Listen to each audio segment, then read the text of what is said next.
Good afternoon, ladies and gentlemen. My name is Larry Lederman, and I am the coordinator for CG's Global Policy Forum in Ottawa.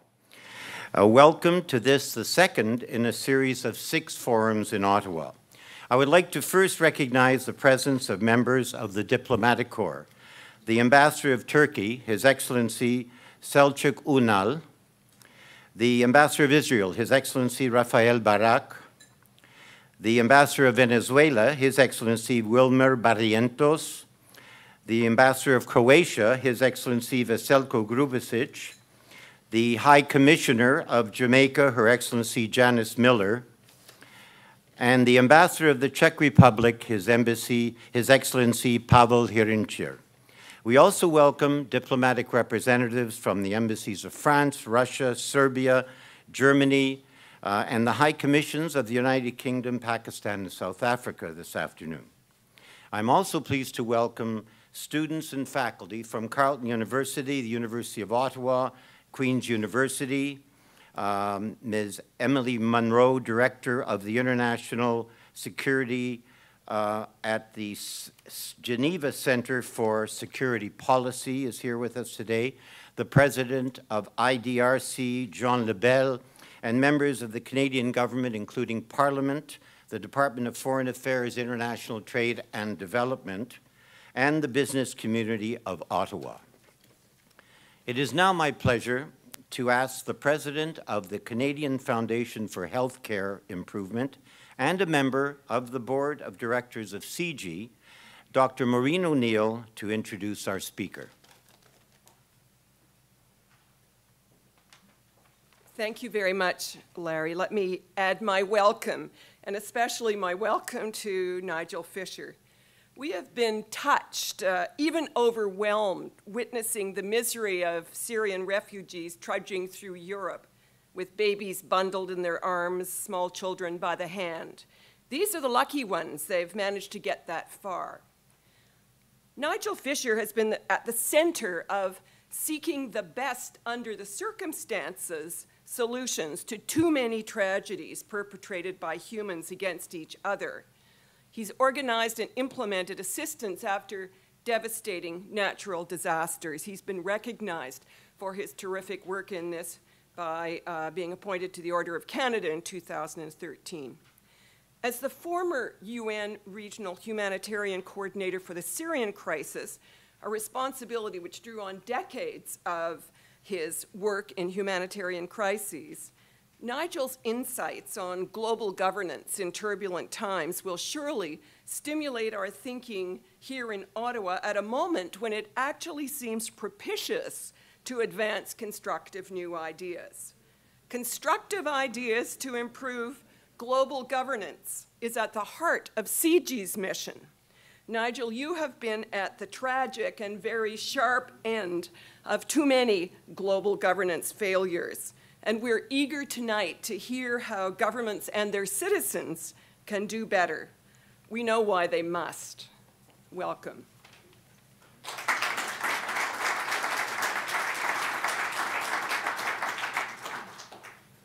Thank you, Maureen. Well, after that introduction, please take a break. I'm going to take one myself. So I'm delighted to be here, and again, thank you, Maureen, for your welcome and introduction, Larry, and to Fen, and to CG for this opportunity to engage with you this evening.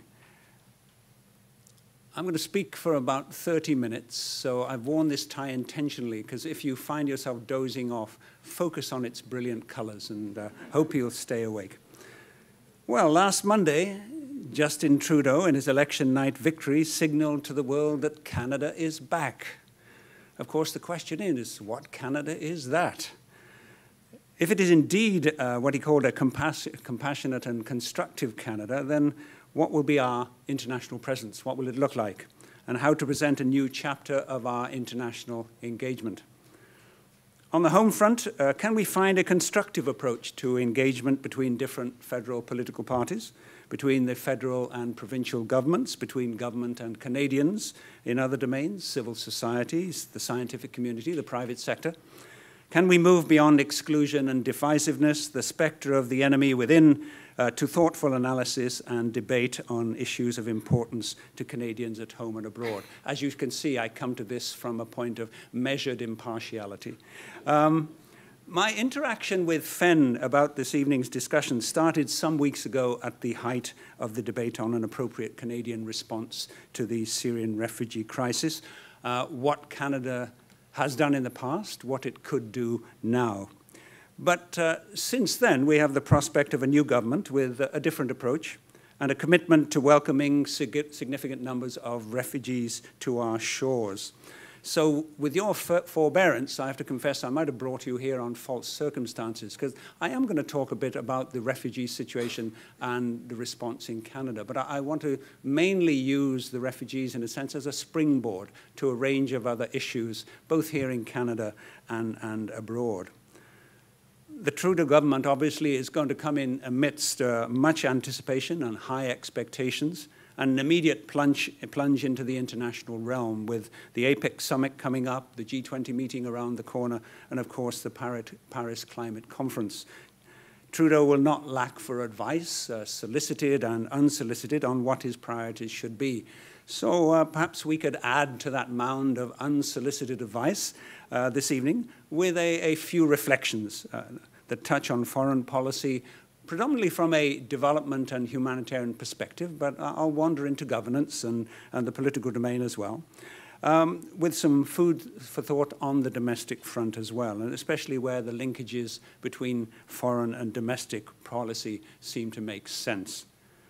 So I'll begin with Canada's response to the Syrian refugee crisis, quickly dip into climate change, which I can't resist at home, but also as it affected Syria, and move on to the growing phenomenon of forced displacement around the world.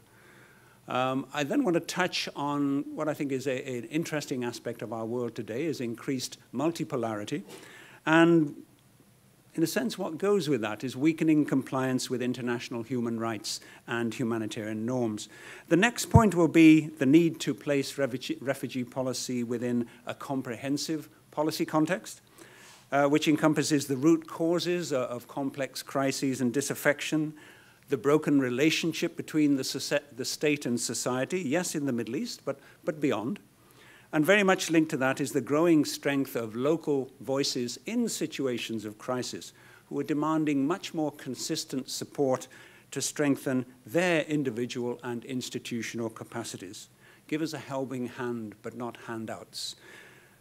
And I think Canada has some added value to contribute there as well. And then a final word on radicalization, and if you're still awake, then we'll go into discussion.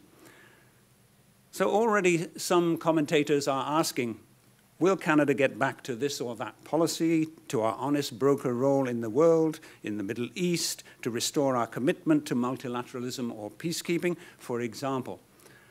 I hope we do build on our historical strengths, but going backwards to the future will only get us so far.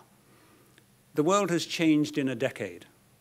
We face challenges that have evolved considerably, global threats and opportunities too.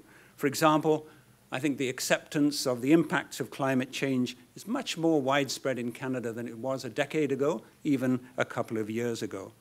And it does look as though Trudeau will reach out to the other federal parties and to provincial premiers to join him in Paris and to work together towards an agreement on reducing emissions. I can't resist lingering on climate change just for a moment. For the last decade, the US military has been pointing the finger at the impacts of climate change as the most serious threat to US national security. And continuously over the last year, Mark Carney, former governor of the Bank of Canada and now governor of the Bank of England, has been warning that most of the world's fossil fuels have to stay in the ground if global temperatures rises are to be limited below 2 degrees centigrade. And he urges action on climate change, investment in alternative renewable energy sources has to grow markedly, while continued unchecked in fossil fuels poses a significant risk both to the economy and our financial stability. So I think it's been disappointing in recent years that here in Canada, Government policy and the RCMP security analysis have identified as a threat to our national security not the impacts of climate change itself, but environmental activism and opposition to Canada's reliance on fossil fuels. I hope that attitude is already passé. And we have much to do on climate risk mitigation, both domestically and internationally. Now, that's not a total disconnect from Syria. Water scarcity and drought also come into play as long-term conflict drivers. And from the early 2000s, Syria suffered years of drought, water shortages, declining agricultural production, crop failures. And what did that do? It led to a large-scale migration of the rural poor and agriculturalists to the cities to swell the ranks of the impoverished in urban areas. And living in abject poverty, growing in discontent and desperation, they helped to create the preconditions for the protests that erupted in 2011. So climate change, drought, crop failure, as well as the politics of control and diversion of water in the region, these have had an influence on how and why the Syrian civil conflict began. The UN High Commission for Refugees and the ICRC and others who address population displacement say that beyond today's wars, long-term climate change patterns, water scarcity and food shortages, and resulting conflicts, not only in the Middle East region, but well beyond, are going to displace ever larger numbers of people, a pattern that's likely to be mirrored on the African continent and well beyond. So from that perspective, the Syrian refugee crisis that we see today is but a harbinger of things to come. Already today, 60 million people around the world are displaced from their homes. 20 million of those are refugees, in what UNHCR is calling the highest levels of forced displacement since records began. So, like climate change then, forced displacement is another challenge that Canada and its partners are going to have to face. What will our policies be in a world of predictable long-term increases in such displacement? And we also live in a world that is challenging existing concepts and ways of doing things. Yes, climate change, but then related shifts in disaster patterns and conflicts, displacement that I've mentioned, rapid urbanization, demographic shifts, pandemics. So whether your focus is on humanitarian action, international development, governance, multilateralism, peacekeeping, poverty reduction, strategic changes are required in our approaches on all of these. And I believe that in most domains, we in Canada, and we are not alone in the world, are ill-equipped for the task. So we can't just revert to old policies that did work in the past and that built our country's reputation. One issue, multipolarity. We live in a world that is much more overtly multipolar than it was at the start of the century. And in a world of conflict-driven crises that I've inhabited for many years, it's had immediate consequences. One is a much richer debate of who's involved in what, who has rights to speak at the table. And in my humanitarian world, it is really upsetting and turning upside down the traditional north-south relationships, which I think it's healthy. There are many more points of influence, more players at the political level, and new constellations of actors, and also increasing divisiveness. And I think one of the downsides for people like me working in the humanitarian domain is the multipolarity that we see has created real challenges to finding political solutions to crises and armed conflicts. Frequent paralysis of the Security Council and weakened credibility of the UN as a whole. And it also means, and I think Syria is a case in point here too, it's leading to what I see as an increasing disregard for and decreasing compliance with international human rights and international humanitarian law. And by that I mean that those who do not see as their obligation the protection of civilians in times of conflict get away with it. And when you're in a situation where big powers are in play, then you get Security Council gridlock and you get impunity. Look at what's happening with the mayhem in Syria. And obviously, there's the mayhem delivered by ISIS. but I have to say too by Assad's forces, that the denial of humanitarian access against which I hit time and time again, and the massive barrel bombing which has caused so much destruction. The regime has killed hundreds of thousands of Syrians and driven millions more from their homes, as of today, with apparent complete impunity. And you can repeat the story in Gaza, you can repeat it in Iraq, you can repeat it in Yemen. Disregard by parties to the conflict of the notions of proportionality or distinction, which are the cornerstones of international humanitarian law. We have an incredibly wide array of conventions and standards today, which define codes for conducting armed conflict and protecting civilians. Canada has made a significant contribution to these, but today, frankly, I don't think we need any more standards. The challenge is compliance with what we've got, and to defend the institutions that do exist, like the International Criminal Court, which is under threat from several quarters. You may know that for the last few years, the International Committee of the Red Cross and Switzerland have spearheaded an initiative to address lack of compliance with international humanitarian law, and they're looking at measures to redress the situation. And the ICRC will present their findings and their recommendations this coming December to the next conference of the Red Cross and Red Crescents. So I hope Canada will take an active role in that conference, but also in the wider discussions underway on how to assure the protection of civilians in armed conflict. But also the question of humanitarian access and consequences for parties which ignore their obligations. The Syria refugee crisis grabbed our attention at the height of the election campaign and caught the political parties by surprise. The government responded badly.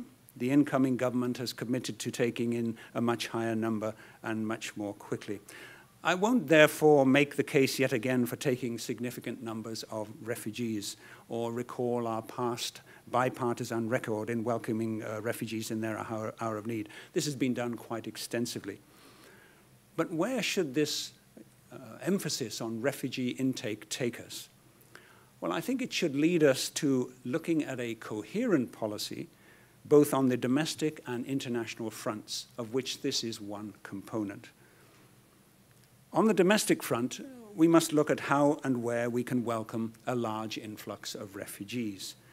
And many individuals, civil society groups, municipalities are already proffering welcome and support. It's a humanitarian imperative that we welcome refugees as a nation, without reference to religious or ethnic identity, for example. But we can also look at the social and economic implications of a large refugee influx. Look at Germany. Germany today is already facing challenges, as we read, because of its generous open-door policy. But on the other hand, it has developed a strategic approach, considering which communities have the social fabric to welcome refugees, which cities, which rural areas too, can benefit from additions to the workforce and the economy with what kind of skills. I think it is worth remembering that Syria and Iraq is or was a middle-income country before the conflict started, with many well-qualified and well-educated people, academics, and many Syrians share an entrepreneurial spirit that will enable them to thrive in Canada. So I think we can embrace refugees for both humanitarian causes, but also pragmatically. They will be good for us. But we can't address the issue of refugee intake in Canada without looking at the factors that drive them to Europe and to our shores, and without having a wider policy response. Countries neighboring Syria, Turkey in particular, which has already accepted well over 2 million refugees, largely at its own cost, but also Lebanon and Jordan. Together, they're hosting millions of refugees. I would say Turkey has done a lot, but even Jordan and Lebanon perhaps are under greater strain. 630,000 refugees in Jordan, less than a third of what Turkey has. But Jordan is a country of what, 4 or 5 million people. So that's 10% of its own population, so 6 million people. In a country that has accepted successive waves of refugees in most of its 100-year existence. Lebanon, over 1 million refugees in a country of just 4.5 million. And its very social fabric is under huge stress. Canada has been providing some support to Jordan in the humanitarian development and the security domains to help it host the enormous refugee load, but also to support refugees hosting communities where tensions have risen as refugees compete for housing, social services, access to health and education, and as they compete for jobs too. So I think such support should continue. We can't demand that Jordan meet its obligations to welcome refugees without helping it to address the very real strains on its security, on its community fabric, its political system, and on its exchequer. Lebanon perhaps even more so. But then, what about the Syrians still inside Syria? 2/3 of them directly affected by the war, in zones of conflict, besieged, displaced. Our government has made much of our military role against ISIS. Perhaps too much emphasis on bombing with consequences for civilians that I've mentioned. I'm not a military analyst, although it would seem that our military's role in advising the Kurdish forces in the north of Iraq has helped to stop the Islamic State's expansion there. But air campaigns are of limited effectiveness if that is our principal strategy, especially if one considers that ISIS is, amongst other things, it's an idea. It's difficult to bomb an idea. It's also a symptom, not the cause, of an underlying systemic disease. And I find it very interesting that Tony Blair, after all these years, has finally acknowledged that the invasion of Iraq helped give rise to the Islamic State. But the underlying disease is the broken relationship between the state and society across the region. There is a deep distrust of central authorities, and I would say it goes beyond that region. Their unrepresentative nature, at the lack of democratic institutions and processes which by citizens can express themselves or engage the body politic. This is a crisis in state-society relations in the Middle East that has been bubbling for decades. Across Syria, across the Arab world, across Africa, you can go on, we're seeing two related phenomena that I think exacerbate the situation. One is the bulge of the youth demographic and the explosion of communications technology. There are still many young people who hope for more than they currently see from us in the West. And despite the West's divisive and violent history in the region, and despite widespread deep skepticism about our intentions, and we repeatedly allow short-term imperatives to overwhelm long-term imperatives, many young people want to be part of our world, its technology, the world of discovery, of science, and of opportunity. And this youth cohort, the generation in waiting, missing out on social, economic, and political integration, is educated and healthy, but facing a massive gap between their expectations and reality. They are alienated, but they're not idle. Through incredibly adept use of communications technology, they're able to link up and learn across borders with clearly both positive and negative dimensions. They can see what is happening elsewhere, and they compare it with their own situations with more dynamic, and they compare their own situations with more dynamic societies. Many will seek to escape, but many want to stay. And how do we help them, those who want to stay? I see a couple of possibilities for Canada.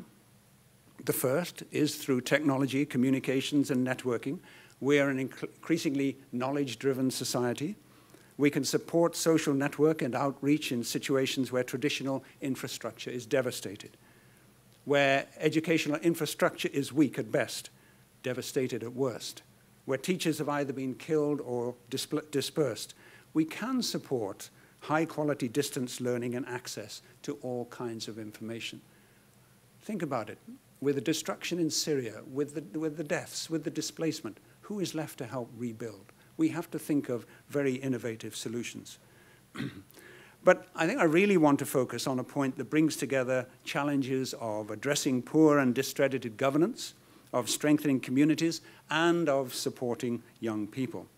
And I think that's the potential for exponentially increasing support to local institutions and actors in situations of crisis, whether driven by armed conflict, natural hazard-driven disasters, or by exclusion. During my time overseeing regional humanitarian operations for the Syria crisis, I was really impressed by the richness of local civil society organizations, the Syrian Arab Red Crescent, local municipal councils, local businesses, and diaspora organizations working in Syria, trying to keep communities together under the most nightmarish of circumstances and huge personal risk, keeping hospitals running, water supply and sanitation systems, flour mills, rudimentary schools. There is a significant diaspora support still flowing into Syria, but Syrian organizations and local councils on the ground share a common frustration: lack of access to donor resources. Donors don't know them, they don't trust their ability to manage finances or programs, to get support to where it's supposed to go, and to report back. And donors fear terrorist linkages too. So for many Syrian bodies, if they receive any financing at all, it's in small amounts as subcontractors to international NGOs who set the agenda of what they think is best. So Syrian actors are frustrated, and they feel that they could be much more impactful and cost-effective if directly supported. So seeing this, my team based in Gaziantep, near the Turkish border with Syria, started to work with Syrian organizations to try to help them organize into associations, to address the questions of accountability and financial management, even their political links. And we signed agreements with about 30 armed groups as of when I'd left, agreements that they would not impede humanitarian access.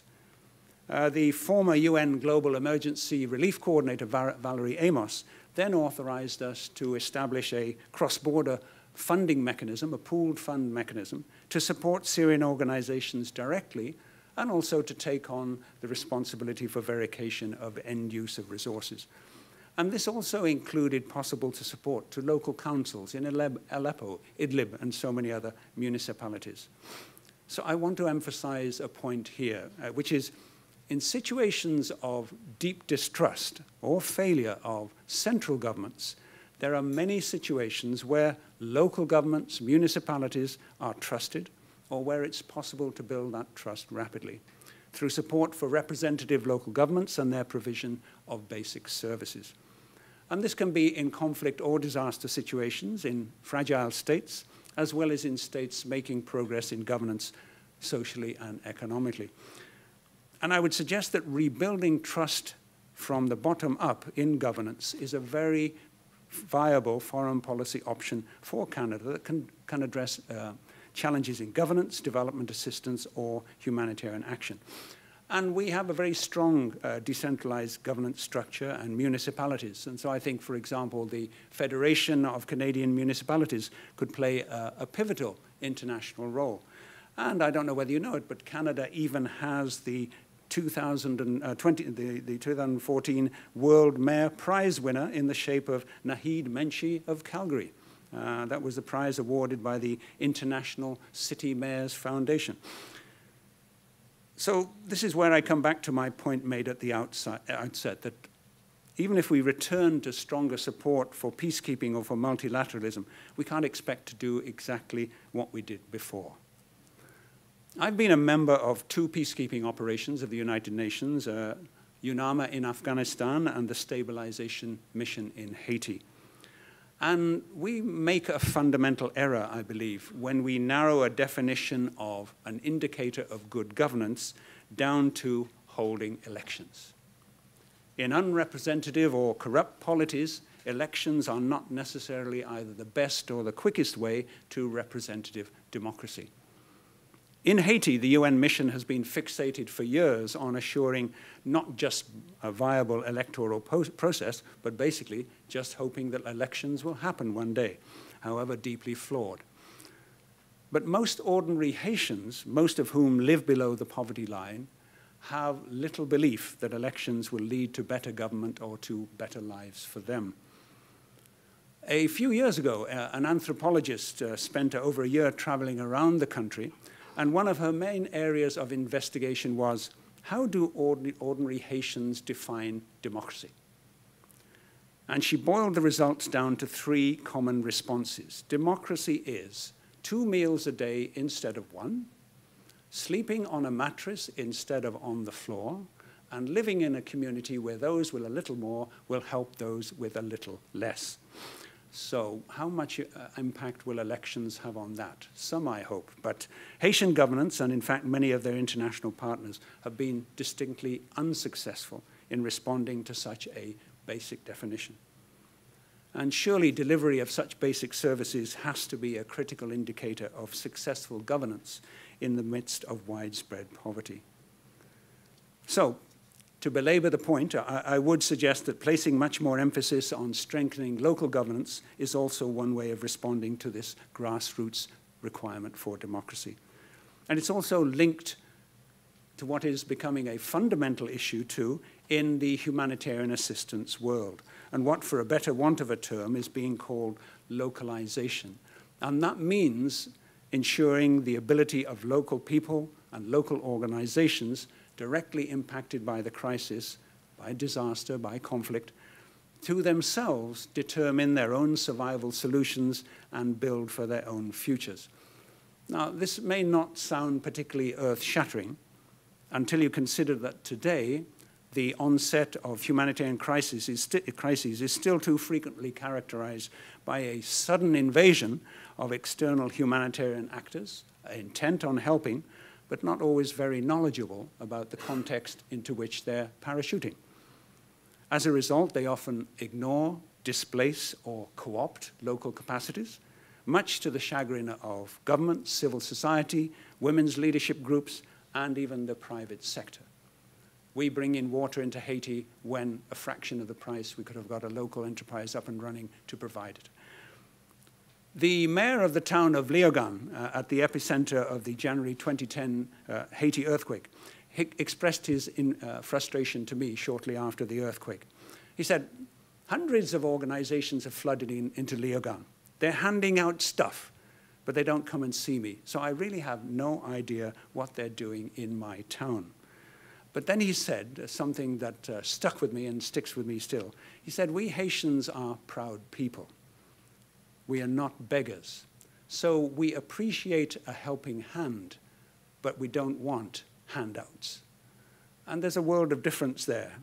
And this comment comes up time and time again from affected people in their interactions with humanitarian agencies. I've worked in crisis situations for several decades and have found incredible consistency in the top priorities that people caught in the midst of conflict and crisis identify themselves. And it really doesn't matter where. Is it Syria? Is it Afghanistan? Is it Haiti? Is it Somalia? Is it Sudan? When they ask what their priorities are, what their needs are, people don't first say blankets, tents, food, healthcare. Of course, they need all of these things. What do they say? They request 2 things consistently across the continents. Number 1, education for our children. In the midst of a hopeless situation, they need hope for the future. And the second is very interesting. It's a paid job. Because with a job and pay goes the dignity of choice, and it's much better than standing in a line waiting for handouts. Much of the time, humanitarian actors listen, we say thank you very much, and then we give them what we have, which is usually stuff. It's been a struggle to get education seen as a central humanitarian priority, and we're barely scratching the surface on the jobs front. But it's not impossible, even for humanitarians facing urgent life-saving imperatives. And you're finding today, across the global south, there are governments, civil society groups, women's entrepreneurial groups, private sector enterprises, regional bodies that are all saying, enough of this outdated, neo-colonial, charity-driven, top-down humanitarian model. Help us to help ourselves, support our leadership capacities, strengthen our institutions, provide a helping hand. No more of your handouts, please. Now, many international agencies do genuflect to such supportive assistance, but it's really still in its infancy. And we do see an increasing use of cash transfers, for example, instead of material assistance. But for most international actors, they still define operational effectiveness in terms of providing material support. So this trend to local leadership and control has to grow. It can grow fastest in disaster situations where government may be weak, but not a direct contributor to the crisis, as they are in times of conflict too often. Yet even their support to local institutional capacity is not impossible. So as Canada re-examines its humanitarian and development assistance policy, its approach to supporting good governance and the rule of law, as government re-engages more fully with Canadian civil society organizations, it has to challenge them to change the way in which they work. We can't go backwards to go forwards. And it is going to be a challenge. Charitable fundraising is a big business in Canada, and one in which too often pity and helplessness and handouts often sell better than solidarity and a helping hand. There is work to do. But Canada has an added advantage, I think, in the civil society domain in supporting local empowerment, and that's our civil society tradition, though somewhat battered of late. As with decentralized government, we also have long experience in civil society support and coordination in the shape of the Canadian Council for International Cooperation and Imagine Canada. We can bring this experience to the Global South. Again, let's build on our past record, but move forward in this changing world. So we touched on ISIS in the Middle East and also on young people in the Middle East and broader global South, on putting considerably more emphasis on helping nationals to help themselves. People need to feel that they have some control over their lives and their future, and they still have opportunity. And this applies here at home as much as it does internationally. And you'll be pleased to know this is my last point. We can't divorce our focus abroad from the situation of young Canadians and radicalization here. It's all part of that integrated policy approach. We need to re-examine our multiculturalism here in Canada and to ask a basic question. Do all of the communities in our cultural mosaic feel that they are accepted and included? Do their young people have access to good quality education and economic opportunity? Lack of opportunity, perceptions of discrimination or exclusion, as you know, can lead to alienation. For a few, to extremism and violent rebellion. Here in Canada, I believe we need to look at good examples of communities and faiths that do come together, to where level heads and interfaith leaders are coming up with creative ways of promoting understanding, tolerance, and shared activities. And right now, I think above all, between Muslims and non-Muslims, to rebuild trusting relationships that have been weakened by the divisive political rhetoric of the recent past. Terrorism is, of course, a reality, but the proposition that it is threateningly omnipresent here in Canada, I think, has been unhealthily influencing policy. Radicalization has a complex set of root causes, unique to each individual, but socio-political isolation, lack of economic opportunity, combined with a deepening sense of religious discrimination, anger at foreign policy, these can all be a combination of powerful drivers. Thus, I think a logical policy to counter radicalization here in Canada would include the examination of issues of opportunity and exclusion. It would build on the voices of reformed, homegrown extremists to reach out to young people in communities on the web, Facebook, and Twitter. It would deepen social engagement with communities most vulnerable and at risk, strengthen community policing, and it would help if the new government would invest in restoring resources for community counseling and mental health services that have been so severely cut back in the last decade in Canada. The divisiveness and demonization of the other in the recent elections has been unhelpful and harmful. But it's interesting, at least it's ignited quite some debate on who we are as Canadians and what values we stand for.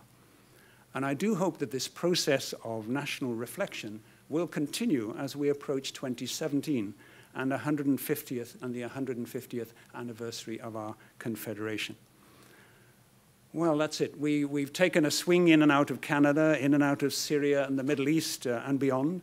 But the fundamental point is that our positive re-engagement with the world has to be founded on policy that links domestic and international priorities, and that's aware of the actual and possible complexities of our world today and tomorrow. From refugee policy to development and humanitarian action, the youth demographic and the complex challenges that Canada and its partners face in an uncertain world, from armed conflict to climate change, to multilateralism under stress, to innovative approaches to governance, to political and policy engagement of Canadians at home and abroad. So if Trudeau can sort out all that by Christmas, we'll be in great shape. Thank you.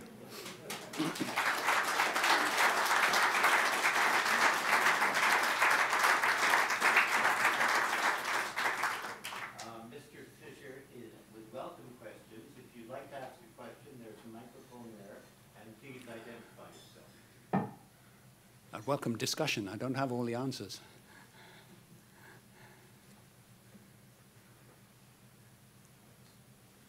This is a very shy group.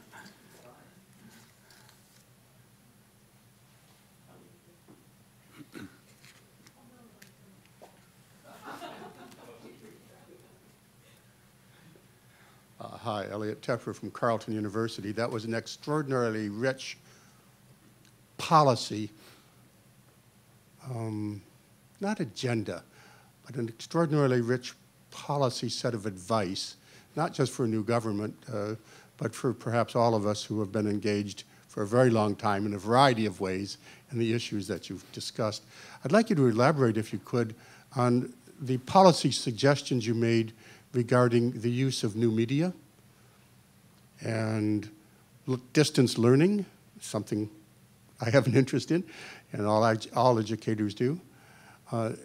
Those were given in passing and in brief. If you could take that section of your policy set of recommendations and elaborate on them, I think we would all benefit. Do you go one by one, or? Whatever you like. Okay, let's start a crack on that. As you know, so much to do with the Arab Spring related to young people connecting via social media, which led them to then connect in the streets. But one of the challenges, as you know, of using new media, it is often without, in a sense, leadership. It is a community of peers. So where do you take it? And we've seen protest movements elsewhere where the web enables them to deliver, to start, but they peter out. Where do you take that? How do they engage with the political sphere? So I think looking at social media, looking at the possibilities of communication technology, but then saying, how can we work with young people with objectives where we can move somewhere? If you look at the issues of governance, a debate in social media which enables young people and others to engage at the local level, in local governance institutions, in local organizations. And as I said, even in the worst mayhem and conflicts, there are always organizational structures which exist, which are trying to keep things going, which are trying to keep basic services moving. And I think we could really help. If we can't reach local government officials in Syria, in Iraq, whatever, why can't we look at using social media to look at some of the basics of governance through that?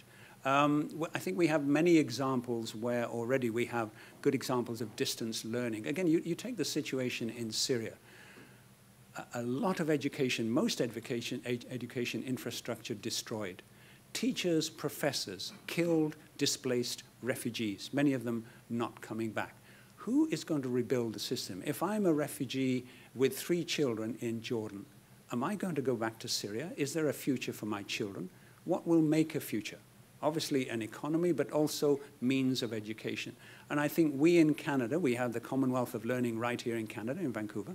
We need to look at the strengths that we have to help this kind of of networking, whether it's in terms of engagement, whether it's in terms of learning.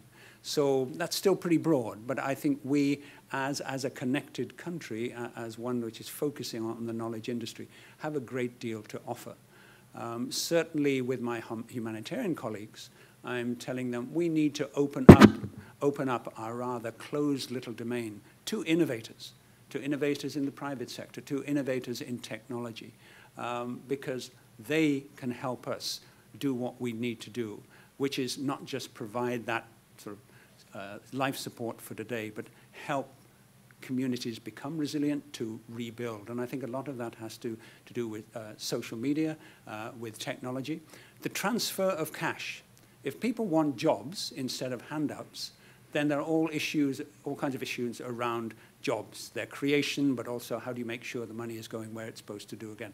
Again, there are some very innovative examples of serious amounts of cash getting into Syria and other places for local organizations where you are able to follow and verify to make sure the cash is used. So it's a broad issue, but I think we have lots of potential for working on technology with young people in the Middle East, for example. I lived in Amman, and there was a huge growth of laboratories of young people looking at technology. So I think there's a thirst for it. Young people are interested in connecting, and I think they'd be interested in that sense of direction. I'm not saying we should tell them what to do, but help them discover how to move forward. Thank you. My name is Bob Fowler. I'm a former public servant. Nigel, it's wonderful to see you here, and thank you for your magistral address this afternoon. I'm confident that humanitarian and development agencies are indeed agile and innovative, and their clients are agile and innovative. I'm far less confident that governments are.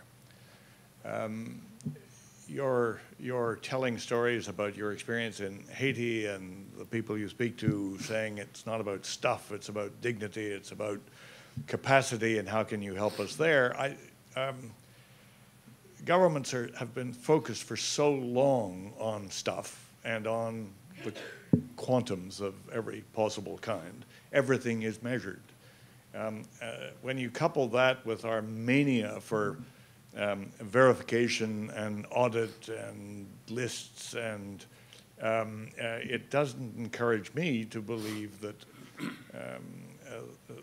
in the Back to Future approach, our government, or indeed Western donor governments, are going to be easily able to rise to the challenge.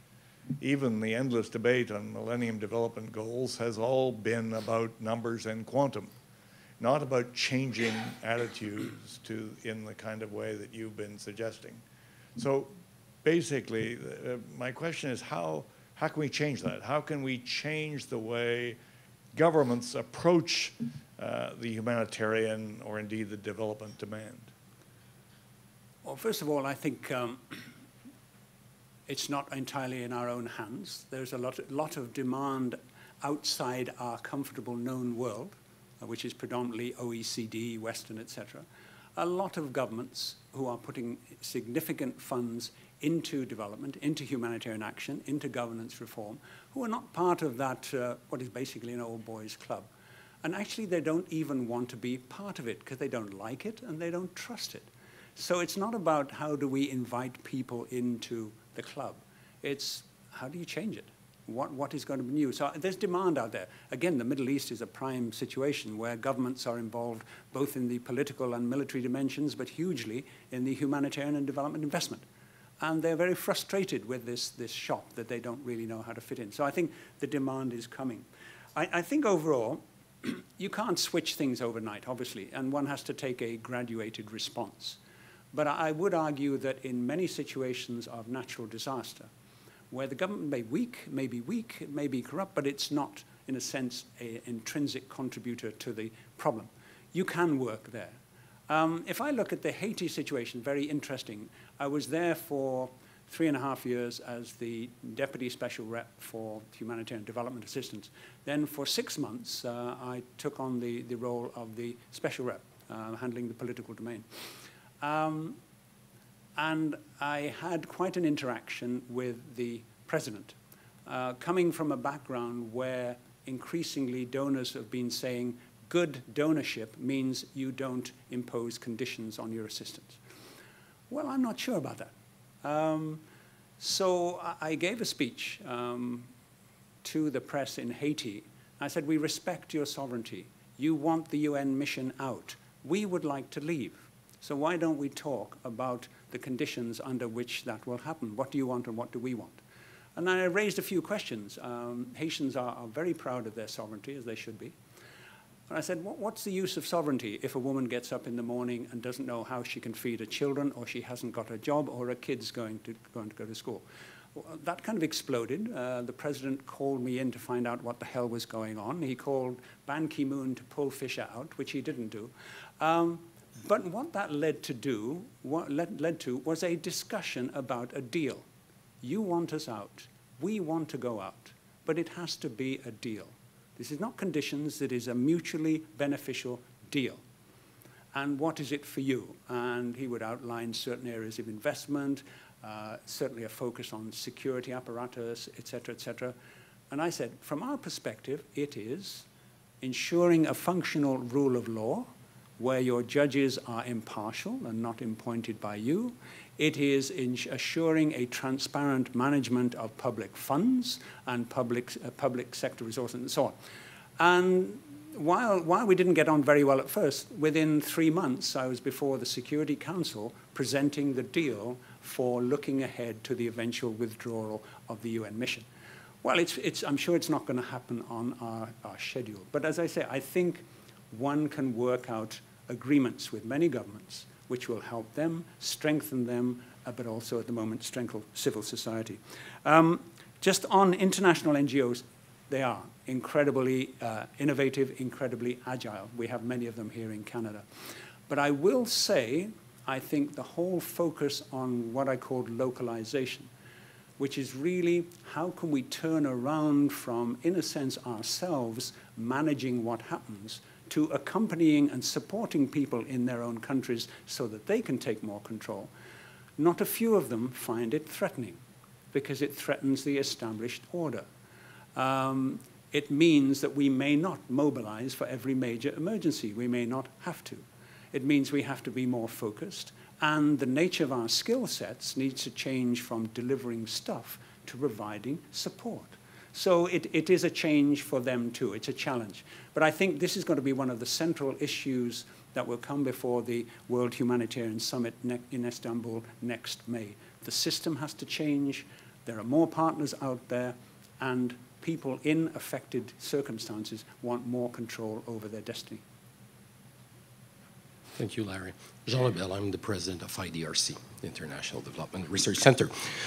Thanks for a very rich conversation. I don't think I've heard anything I could disagree with you throughout your conversation. I have one observation, one question. The observation on climate change. I don't disagree with you that there might be a route in climate change into the Syrian refugee situation. But I would be very careful with that, because everyone tends to put climate change everywhere on everything. I think what you may want to reflect on is the need for the next 50 to 100 years, if we cut the emission and we have good mitigation measure, that we have to work on adaptation. At IDRC, we have been working since 2006 on this, with the largest program in the world in research for development and adaptation with the Brits, and also with support from Canadian government, surprisingly. But that's something that I would be thinking of. Now the question. Nigel, you have been giving up to Christmas to this government to deliver on everything. I'm gonna be tougher on you. Oh yes. It's the transition team now, the end of October. And let's bring it back to Syria and the refugee. If there was one thing that you would advise the transition team to do with all the knowledge and the experience you have, what would it be?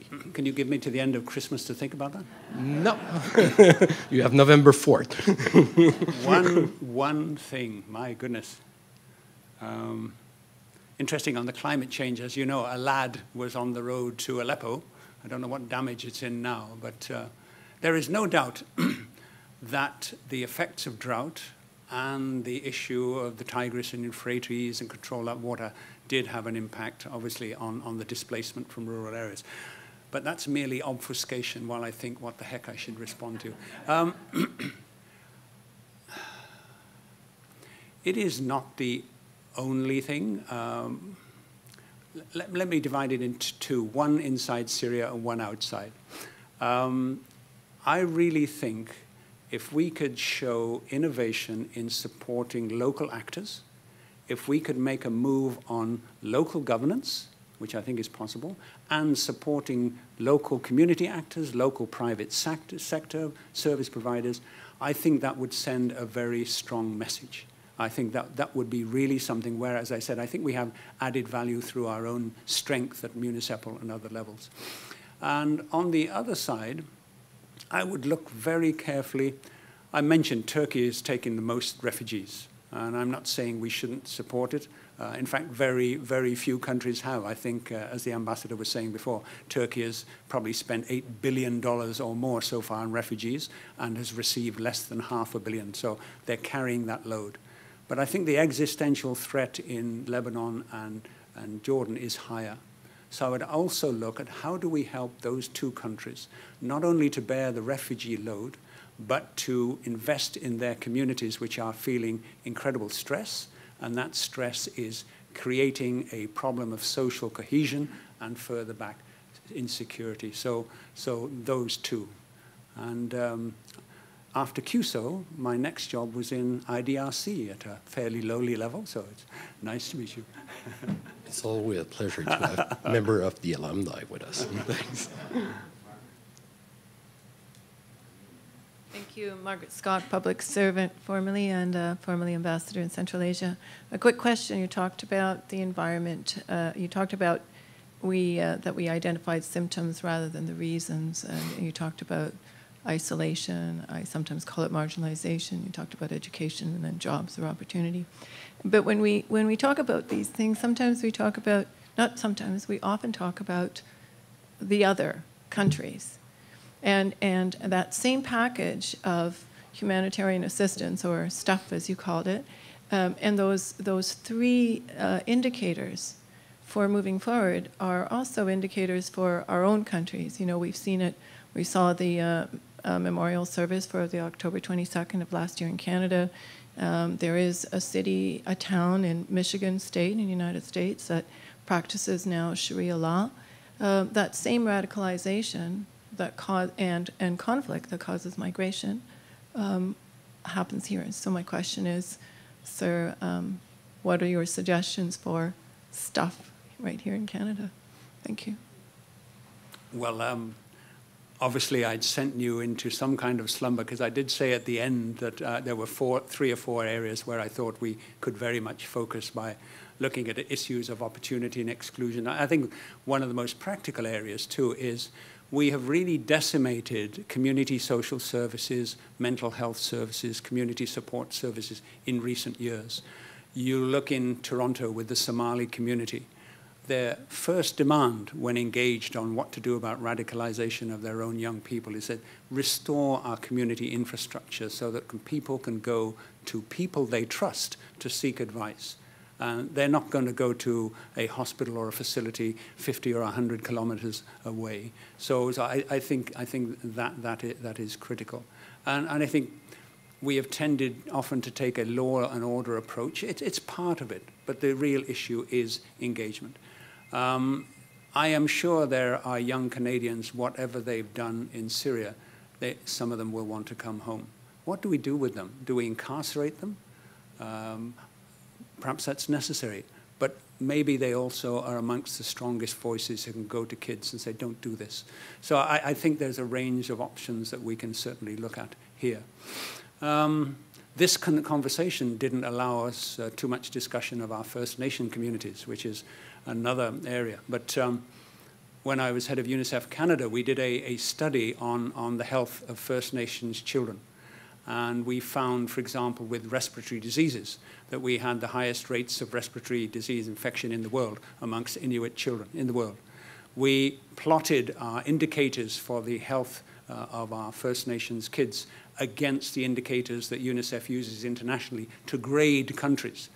And our own indigenous children came between the 67th and 68th country in terms of those indicators. So there too we have a lot to do. Hi, Maureen Boyd Carlton, Parliamentary and Diplomatic Engagement. It follows a bit on Margaret's question. What would you say in terms of the security concerns of Syrian refugees, and how would you improve the vetting process, fix the vetting process? Well, it's probably other people in this room closer to processes who like that could communicate better than me. First of all, I believe that if a decision is made to increase the number and the speed with which people can come in, we will find the administrative and human resource and organizational means to do so. On the security front, again, I'm sure, and I'm looking at other faces to come to help here, but I'm sure we have procedures that don't need to be exaggerated just because these are Syrian refugees. Most of these people have already been through vetting procedures with UNHCR in the camps. That's not to say there is not a flow back and forward between camps in Jordan, communities in Lebanon, back into Syria of fighters. But just because they come from Syria, and as I said, from a country which was a middle-income country, highly qualified, highly educated, literacy at 95%, I think those considerations also have some weight that offsets anybody who's coming out of Syria must be a potential terrorist. So I just feel that's exaggerated, and I am confident in our bureaucracy that once the decision is made to increase the numbers coming in, we will find to do it in an efficacious way, as we have in the past. How's that for avoiding the question? Exactly what I wanted to say. Thank you, Nigel.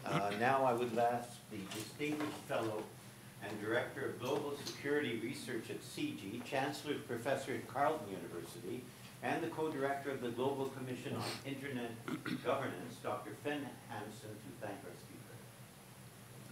speaker. That was almost as long as my speech. I was going to say, good Lord, Larry, where did you find all those titles? Thank you very much, Nigel. And in response to the last question, I think there's a simpler answer. Canada's national newspaper, the National Post, pointed out this morning in quite a good article that concerns about terrorists appearing as refugees on borders are greatly exaggerated, in part because there are much easier ways. If ISIS really wants to get people into Western countries, they can use social media to recruit. They've been doing that. And it's much easier for them, quite frankly, to put somebody with a passport on an airplane than it is to put them on the road through the Balkans, Hungary, or wherever on the path to Germany or the final destination. So I think the point is that that issue has been greatly exaggerated, and certainly some of the terrorist experts I've talked to have said that. That was really a marvelous lecture. And my takeaways, Nigel, are, first of all, I think as we all know, the refugee problem that we're seeing right now is part of a much deeper structural problem. As you pointed out, it requires a broad gauge policy response. We have to work with and support countries that are on the direct receiving end of the problem, Jordan, Lebanon, among others. Obviously work, as you pointed out, more closely with the multilateral agencies that are again at the front end. I think your point about local institutions, building local capacity, it really harks back to the human security agenda of an earlier era that human security is not just about protection, it's also about empowerment. I think that's a tremendously important message, and that Canada has a lot to offer through not just NGOs, but groups like the Federation of Canadian Municipalities, as you pointed out. It points to, and I think this is part of your broader political message, editorialing aside, for a new kind of hard-headed, smart, shrewd multilateralism that's forward-looking to the problems of today, that is not nostalgic and backward-looking, and I think that's a very important message to be carrying forward as we see a change of government here in Ottawa. So thank you. I think that really was a magisterial performance. You've given us a lot to chew on. I should point out two of my colleagues who are launching CG's new humanitarian/refugee initiative are here tonight. The venerable Paul Heinbecker and Andrew Thompson. Andrew, do you want to stand up in the back? Andrew is a professor at the Balsillie School at CG, has written 2 terrific books on some of the issues you were talking about, human rights and how we can strengthen compliance with those regimes. So bringing a lot of talent to that initiative. And finally, just to say that the next Global Policy Forum, maybe Larry, you were going to say this, it's going to be given by Ahmed Galal, who's the former finance minister of Egypt, who is on the board of CG. That will be on November 18th. Here, same time. Please come back. We look forward to seeing you then. Thank you.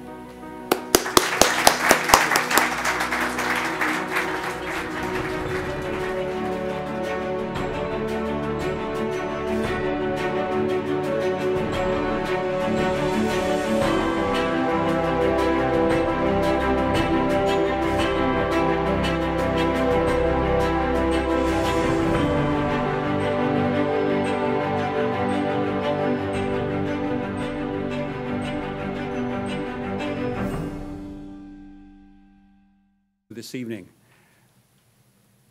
I'm going to speak for about 30 minutes, so I've worn this tie intentionally because if you find yourself dozing off, focus on its brilliant colors and hope you'll stay awake. Well, last Monday, Justin Trudeau, in his election night victory, signaled to the world that Canada is back. Of course, the question is, what Canada is that? If it is indeed what he called a compassionate and constructive Canada, then what will be our international presence? What will it look like? And how to present a new chapter of our international engagement? On the home front, can we find a constructive approach to engagement between different federal political parties, between the federal and provincial governments, between government and Canadians in other domains, civil societies, the scientific community, the private sector? Can we move beyond exclusion and divisiveness, the spectre of the enemy within, to thoughtful analysis and debate on issues of importance to Canadians at home and abroad? As you can see, I come to this from a point of measured impartiality. My interaction with Fen about this evening's discussion started some weeks ago at the height of the debate on an appropriate Canadian response to the Syrian refugee crisis, what Canada has done in the past, what it could do now. But since then, we have the prospect of a new government with a different approach. He's organized and implemented assistance after devastating natural disasters. He's been recognized for his terrific work in this by being appointed to the Order of Canada in 2013. As the former UN Regional Humanitarian Coordinator for the Syrian Crisis, a responsibility which drew on decades of his work in humanitarian crises, Nigel's insights on global governance in turbulent times will surely stimulate our thinking here in Ottawa at a moment when it actually seems propitious to advance constructive new ideas. Constructive ideas to improve global governance is at the heart of CG's mission.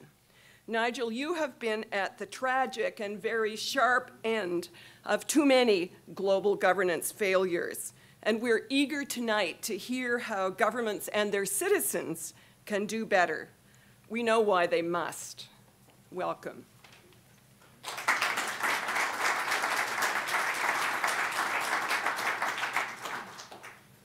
Thank you, Maureen. Well, after that introduction, please take a break. I'm going to take one myself. So I'm delighted to be here, and again, thank you, Maureen, for your welcome and introduction, Larry, and to Fen, and to Siji for this opportunity to engage with you this afternoon. I'm also pleased to welcome students and faculty from Carleton University, the University of Ottawa, Queen's University, Ms. Emily Munro, Director of the International Security at the Geneva Center for Security Policy is here with us today, the President of IDRC, Jean Lebel, and members of the Canadian government, including Parliament, the Department of Foreign Affairs, International Trade and Development, and the business community of Ottawa. It is now my pleasure to ask the President of the Canadian Foundation for Healthcare Improvement and a member of the Board of Directors of CG, Dr. Maureen O'Neill, to introduce our speaker. Thank you very much, Larry. Let me add my welcome, and especially my welcome to Nigel Fisher. We have been touched, even overwhelmed, witnessing the misery of Syrian refugees trudging through Europe with babies bundled in their arms, small children by the hand. These are the lucky ones. They've managed to get that far. Nigel Fisher has been at the center of seeking the best under the circumstances solutions to too many tragedies perpetrated by humans against each other.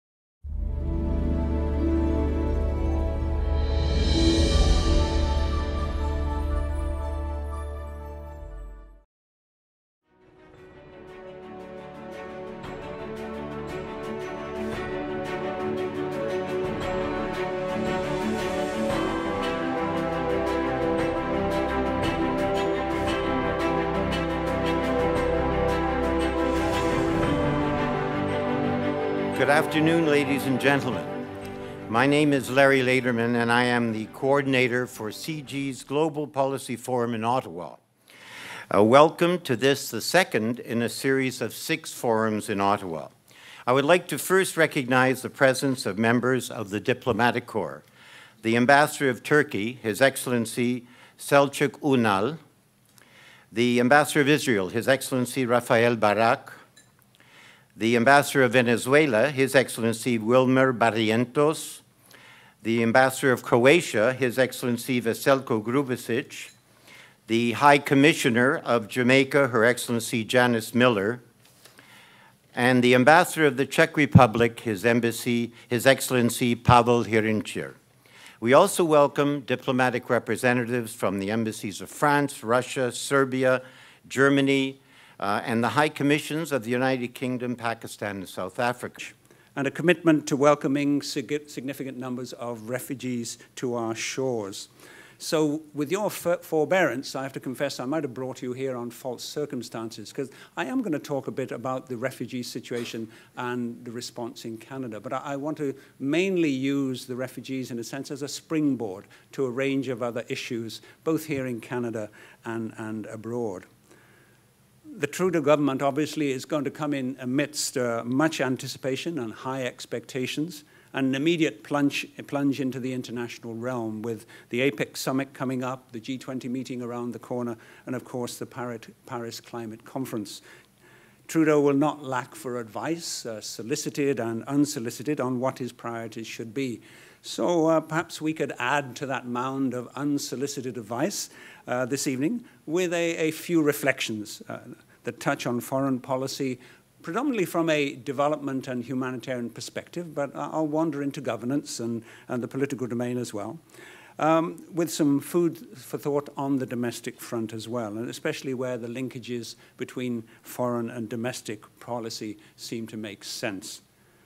So I'll begin with Canada's response to the Syrian refugee crisis, quickly dip into climate change, which I can't resist at home, but also as it affected Syria, and move on to the